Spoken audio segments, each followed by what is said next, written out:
Video को like करें, channel को सब्सक्राइब करें, ऑल नोटिफिकेशन ऑन कर लें और कमेंट में अपनी राय ज़रूर दें। अस्सलामु अलैकुम वरहमतुल्लाहि वबरकातुहू।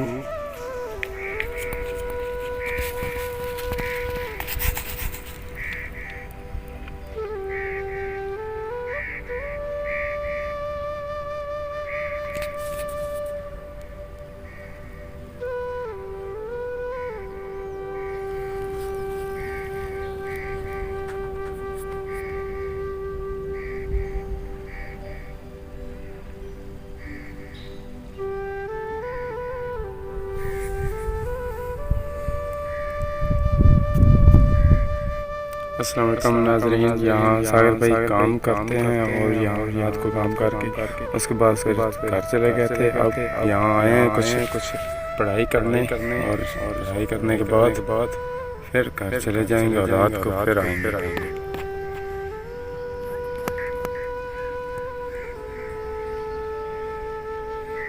ये दरिया है और दरिया के एक नहरा है। यहाँ बैठकर सागर भाई काम करते हैं और ये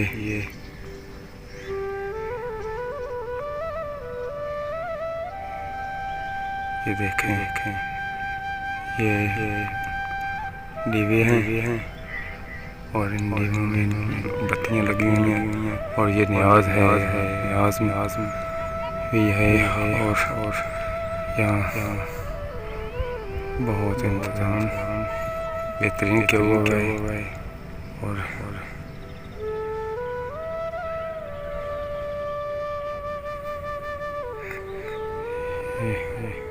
सागर भाई यहाँ बैठ के काम करते हैं और ये दरिया और अगर आप हमसे कोई भी काम करवाना चाहते हैं तो जो खर्चा आएगा काम पर वो हम पहले लेंगे। अगर आपको एतबार हो तो फिर ही रब्ता करें और फजूल बहस करने वालों को सीधा ब्लॉक कर दिया जाएगा। काम की गारंटी इंशाल्लाह की होगी। करना मेरी रब की ज़ात नहीं होता है, इंसान एक ज़रिया होता है। अगर आप कहेंगे तो आपके काम की वीडियो बनाकर आपको भेज दी जाएगी। जज़ाकल्लाह।